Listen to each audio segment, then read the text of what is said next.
Okay, ku muntu abajije yuko ukuntu twamwereka ukuntu bafuta Facebook kuri telefone yiwe, akurikirane gato kugira bikunde abibone. Na wewe ukungene ushobora gufuta amakonte ashobora kuba yikonekise kuri telefone yawe, kurya kuntu dutizanya amatelefone, kurya kuntu usanga umuntu yahaye abantu benshi bakikonekita kuri telefone ugasanga niyiwe bisigaye bigorana yuko ayijako. Ngoma ndabereke guys ukungene ushobora kujako kugira bikunde ufute Facebook yawe kuri telefone yawe ku bantu bikonekise canke ntayo bari yo gwawe. Hama ucuza ngaha ukinjira muri Facebook, urayifyondako ukinjirako, uhejeje urabona ko jewe ngaha mfise ko amakonte menshi. Ngaha murabibona mfise ko konte yitwa Iraq na Nadine, nkifitana na konte yitwa Iraq Firme. Ni kuvuga jewe aha canza kuvuga nk'ubu deja reka manze nikonekite kuri iyi, manze nishire kuri iyi kugira mubone duhereye ku kungene Facebook iba imeze. Urabibona ngibi ngaha, iyi ni Facebook yanje. Ni kuvuga wana yuko profile ngiyi rero, ni kuvuga wowe ukeneye gukura ko ya za Facebook zawe ari zibiri, ngaha ukizuka ca kukuru tuburungu dutatu, tubona utu dukwego dutatu tu, uraza ugakorako ugafyondako komsa. Weje gufyondako ucuduga ukaduza ukaraba ahantu handitse ngo deconnection,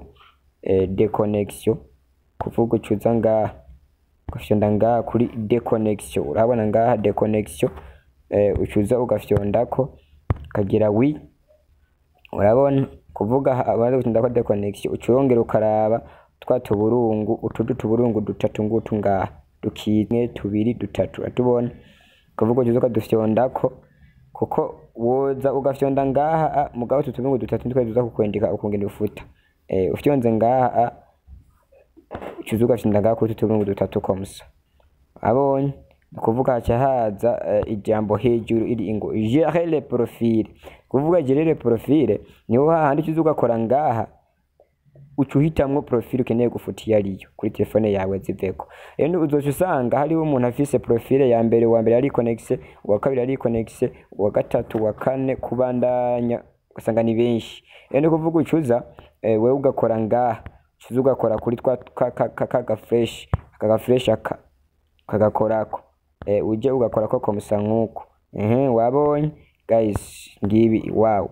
Ucuza rero ugafuta kagira supprimer le profile, nkubu ngo mafute yi Iraq na Nadine ngoma ndamukureko aveko, canza nkakorako hamagira supprimer kandi amakonti yanje nkabamejeje. Ndi kuvuga nk'ubu sigaranye ko konte yande ya Iraq Firme, ni kuvuga iyi niyo sigaranye ngaha. Hamwe na yene noza nkafyonda ngaha kuko ndacari muri gérer le profile, noza nkafyonda ko ngaha na yene ica igenda casubira hehe, casubira inyuma, cafyonda ngaha kugira yoyo igumeko,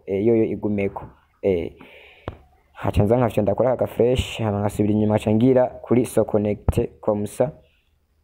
So connecte kuvugwa nako ya Facebook yanje iciye igaruka. Rero ndabashimire guys, ndabashimire ku bantu mwakurikiranye kino cigisho, kuwabajije atahure, ko n'uwundi ashobora kuba atazi ukungene byari bigenda atahure. Hama ndababwire yuko mwogira suivre canke s'abonner kuri YouTube y'uru rubuga twitwa kunyene Technology Firina Media PC et Mobile. Mugire na comment, mugire na partage n'abandi benshi kugira bikunde babone ubu buhinga, kuko abenshi turajuragirikane tubona ku ibintu bimera.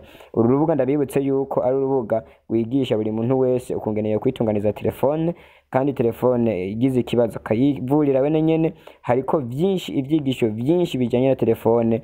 Mu misi turiko nabategurira no kungene muzoza murakurikirana ivyigisho bihuye n'imashini mudasobwa ariyo bitwa ordinateur, uyimenye aho waba uri hose, ntaho waba uri mu nzu. Murakoze, ciao ciao.